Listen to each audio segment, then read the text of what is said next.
Good morning friends, welcome back to my YouTube channel.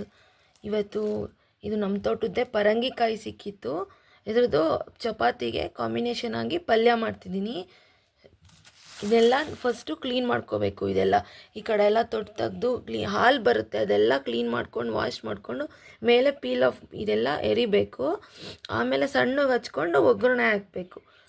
ಬನ್ನಿ, ಇದು organic papaya. ನಮ್ಮ ತೋಟದಲ್ಲಿ ಯಾವುದೇ ಒಂದು ಪೆಸ್ಟಿಸೈಡ್ಸ್ ಹುಡಿದೆಲ್ಲ ಇರೋವಂಥ ಪಪ್ಪಾಯ ನೋಡಿ. ಈ ಥರ ಎಲ್ಲ ಪೀಲ್ ಆಫ್ ಮಾಡ್ಕೊಂಡಿದ್ದೀನಿ. ಇವಾಗ ಹಚ್ಕೋಬೇಕು.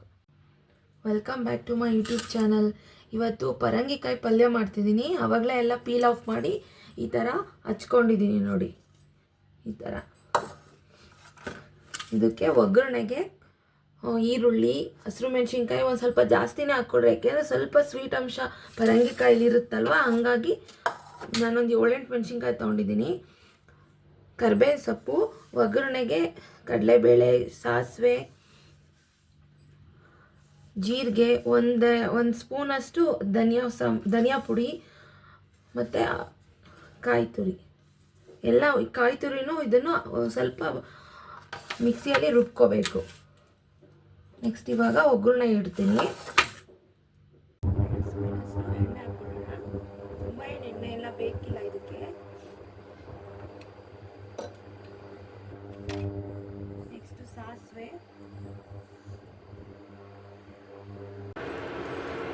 ನೆಕ್ಸ್ಟ್ ಕಡಲೆಬೇಳೆ 1 ಸ್ಪೂನು,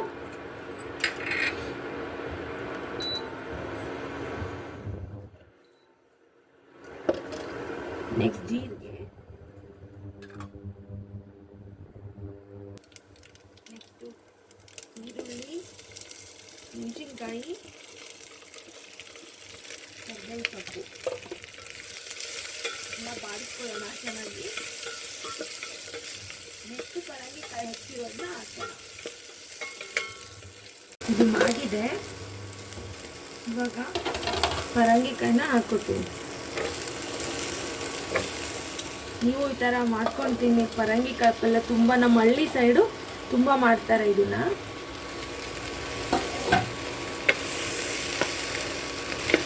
ಈ ಕುಕ್ಕರ್ ಲಿಡ್ ಕ್ಲೋಸ್ ಮಾಡಿದ್ರೆ ಒಂದ್ಸಲಿ ಮಾತ್ರ ಕೂಗಿಸ್ಬೇಕು, ಅಥವಾ ಕೂಗಿಸ್ತಿದ್ರೂ ಪರವಾಗಿಲ್ಲ, ಅದು ಚೆನ್ನಾಗೇ ಬೆಂದ್ಕೊಂಡ್ಬಿಟ್ಟಿರುತ್ತೆ.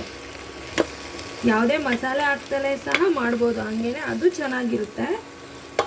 ನಾನಿವತ್ತು 1 ಸ್ಪೂನ್ ಧನಿಯಾ ಪೌಡ್ರ್ ಹಾಕಿ ಮಾಡ್ತಿದ್ದೀನಿ ಅಷ್ಟೇ. ಬೇರೆ ಇನ್ಯಾವುದು ಮಸಾಲೆಗಳು ಅಷ್ಟು ಚೆನ್ನಾಗಿದೆ ಅನಿಸಲ್ಲ.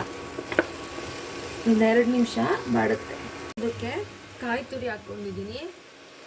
ನೆಕ್ಸ್ಟು ಸಾಂಬಾರು ಪೌಡ್ರು ಸಾಕು, ಬೇರೆ ಏನೇನು ಬೇಕಾಗಲ್ಲ. ಸ್ವಲ್ಪ ಕೊತ್ತಂಬರಿ ಸೊಪ್ಪು ಸಹ ರುಬ್ಬಕ್ಕೆ ಹಾಕ್ತೀನಿ. ಇದು ಮಾಗಿದೆ. ಸ್ವಲ್ಪ ಚಿಕ್ಕಿ ಅರಿಶಿನ ಹಾಕ್ತೀನಿ. ನೆಕ್ಸ್ಟ್ ಉಪ್ಪು ರುಚಿಗೆ ತಕ್ಕಷ್ಟು. ಇವಾಗ ರುಬ್ಬಿರೋದನ್ನ ಹಾಕೋಣ. ತುಂಬ ನೀರು ಹಾಕೋ ಅವಶ್ಯಕತೆ ಇಲ್ಲ, ಆಮೇಲೆ ಜಾಸ್ತಿನೂ ಬೇಯಿಸ್ಬಾರ್ದು. ಎಲ್ಲ ಮಿಕ್ಸ್ ಮಾಡಿಕೊಂಡು ಸ್ವಲ್ಪ ನೀರು ಆ್ಯಡ್ ಮಾಡ್ತೀನಿ.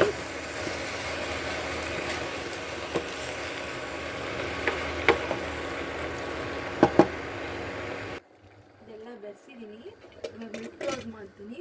ಒಂದ್ಸಲಿ ಮಾತ್ರ ಕೂಗಿಸ್ಬೇಕಷ್ಟೇ, ಇಲ್ಲಾಂದರೆ ಪಾಯಸ ಥರ ಆಗೋಗುತ್ತೆ. ನೋಡಿ ಆಗಿದೆ ನೋಡಿ, ಎಷ್ಟು ಚೆನ್ನಾಗಿ ಘಮ ಘಮ ಅಂತ ಇದೆ.